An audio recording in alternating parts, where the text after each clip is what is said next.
God wakes you up at 3 a.m. Do not make this mistake I'm about to talk about. And why is that? I will tell you. 3 a.m. is known as the watch or the hour of the chosen. 3 a.m. is known as the watch or the hour of blessings. In Genesis 32:24, Jacob wrestled with an angel, and he said, I will not leave you until you bless me. And the angel blessed him. This happened between 3 a.m. and 6 a.m. Hence, this watch of 3 a.m. is known as the early morning watch. It's known as the last watch of the night. I believe everyone watching here knows that we have 8 prayer watches in a 24-hour day. 4 for the day and 4 for the night. 3 a.m. being one of the most important watches. This hour or this watch of 3 a.m. is also known as the hour of divine visitations. This is where people have visitations from God, while others will be having diabolic visitations. And that is because 3 a.m. is the darkest hour of the night, and the enemy loves operating under the cover of darkness. So this is where he releases his hosts. This is where witches, warlocks, you name them, they are at work. Yet on the other hand, God is also at work. So if God wakes you up at 3 a.m., don't make the mistake of forcing yourself back to sleep. Let me say that again. The number one mistake that people make when God wakes them up at 3 a.m. is to force themselves back to sleep, because some think they woke up maybe because they wanted to go to the restroom, and that's being logical, and that's what the enemy wants you to think. He wants you to think that. He wants you to think you woke up because your alarm rang. Perhaps you woke up because something woke you up. But I want you to understand that nobody wakes up at 3 a.m. by mistake.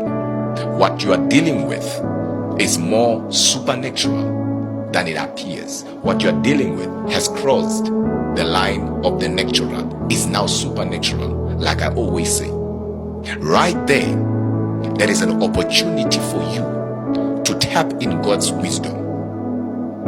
Why God's wisdom? Because it is God's wisdom that will show you the plans of the enemy against you. That's why intercessors will tell you that during this hour, you need to overrule all human and diabolic decrees against your life.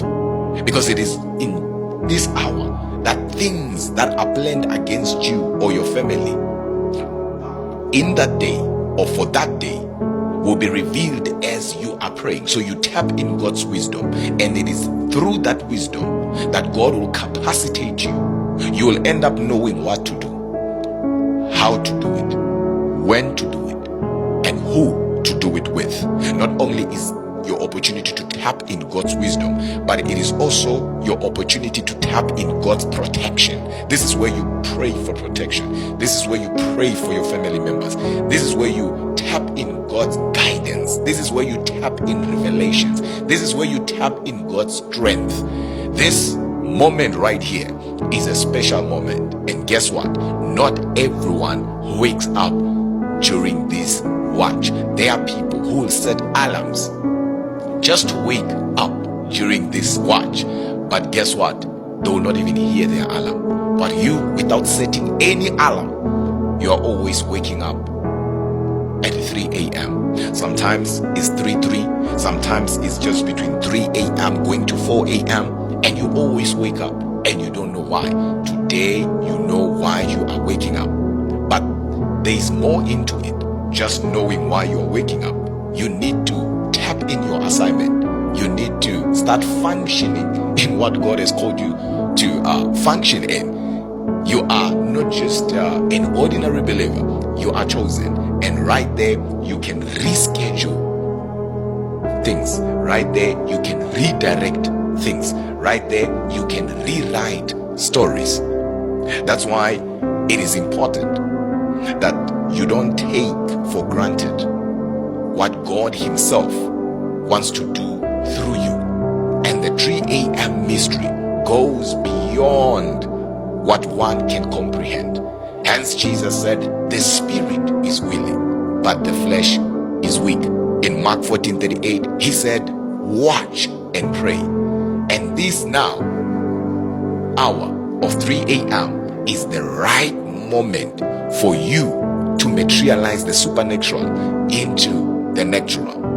People receive financial breakthrough during this hour. People receive marital breakthroughs during this hour. People receive healing. People receive deliverance during this hour. And that is because in the spirit, gates of possibilities, graces, and anointings are opened. Now you know that you are not waking up because you wanted to wake up, but you are waking up because God is doing something through you, for you, and by you. Most importantly, to you. Why should I pray? It's because prayer forms you. Prayer is for your formation. So every time you pray, you are capacitated. Hence, I always tell you, an attack on your prayer life is an attack on your destiny. This year, don't allow your prayer life to go down, because an attack on your prayer life is an attack on your destiny. And I pray for you wherever you are, that God will show up and show off in your life this year. Wherever you are, I want you to quickly type amen.